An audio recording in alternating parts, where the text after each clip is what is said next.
உலகை எழுப்பும் ஞாயிறு அங்கே குடியிருப்பான். அவன் ஆனை முகத்தனின் அடியவர் மனத்தில் ஒளியாய் வந்து கொலுவிருப்பான்.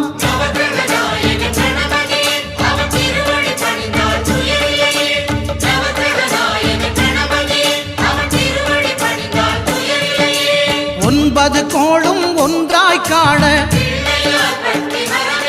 அங்கு கற்பகம் என்னும் கடவுளின் மெய்யில்